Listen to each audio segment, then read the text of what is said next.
കന്യാകുമാരിയിൽ നിന്നും കാശ്മീരിലേക്ക് ഒറ്റവീൽ സൈക്കിളിൽ സാഹസികത യാത്ര നടത്തുകയാണ് കണ്ണൂർ ശ്രീകണ്ഠാപുരം സ്വദേശി സനീദ്. 4600 കിലോമീറ്റർ യാത്ര 6 മാസം കൊണ്ട് പൂർത്തിയാക്കുകയാണ് സനീദിന്റെയും കൂട്ടുകാരായ താഹിറിന്റെയും ജുനൈദിന്റെയും ലക്ഷ്യം.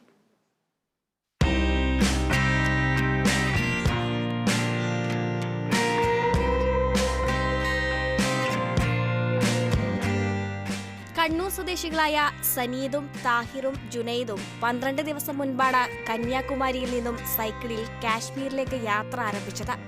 സേ നോ ടു ഡ്രഗ് എന്ന സന്ദേശവുമായാണ് സാഹസിക യാത്ര. നാട് കാണാനിറങ്ങുമ്പോൾ അതല്പം സാഹസികമായി തന്നെ വേണമെന്ന ചിന്തയാണ് സനീദിനെ ഒറ്റ വീൽ സൈക്കിൾ യാത്രയിലേക്ക് എത്തിച്ചത്. ആദ്യഘട്ടത്തിൽ കാസർഗോഡ് മുതൽ കന്യാകുമാരി വരെ 1060 കിലോമീറ്റർ ഒറ്റച്ചക്രത്തിൽ യാത്ര ചെയ്തു. 21 ദിവസം വിശ്രമിച്ച ശേഷം സൈക്കിളുകളുടെ തകരാറുകളൊക്കെ പരിഹരിച്ച് വീണ്ടും യാത്ര ആരംഭിച്ചു. 4600 കിലോമീറ്റർ യാത്ര 6 മാസം കൊണ്ട് പൂർത്തിയാക്കുകയാണ് സംഘത്തിന്റെ ലക്ഷ്യം. വേൾഡ് ടൂറും വേൾഡ് റെക്കോർഡുമൊക്കെ ഈ ചെറുപ്പക്കാരുടെ സ്വപ്നയാത്രയുടെ ലക്ഷ്യത്തിലുണ്ട്. ഇതെന്റെ ഒരു ഡ്രീം റൈഡ് ആണ്. അപ്പോൾ അതിന് ഞാൻ കൊടുത്ത മെസ്സേജ് എന്താണെന്ന് വെച്ചാൽ സേ നോ ടു ഡ്രഗ്സിനെതിരെ എന്റെ ബാക്കിലുണ്ട് ബോർഡ്. അപ്പോൾ ഇതൊരു വേൾഡ് റെക്കോർഡ് കൂടിയാണ്.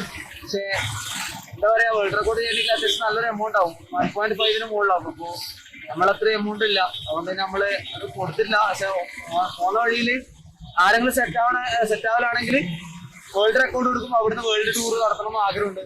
അപ്പം തൽക്കാലം സ്പോൺസർമാർ ഇല്ലാതെയാണ് യാത്ര. മൂവരും ചേർന്ന് സമാഹരിച്ച തുകയൊക്കെ ഇതിനോടകം ചെലവായി. കേരളം കടന്നാൽ ജോലി ചെയ്ത് യാത്ര തുടരാനാണ് തീരുമാനം. സ്വപ്നയാത്ര പൂർത്തിയാക്കാൻ 6 മാസം വേണ്ടിവരുന്നതും ഇതിനാലാണ്. ഒറ്റച്ചക്രത്തിൽ ഉയരങ്ങൾ താണ്ടാൻ പരിശ്രമിക്കുന്ന സനീദിനും പിന്തുണയായി കൂടെ ചവിട്ടുന്ന താഹിറിനും ജുനൈദിനും കേരള വിഷന്റെ ആശംസകൾ. Kerala vision news, Kannur.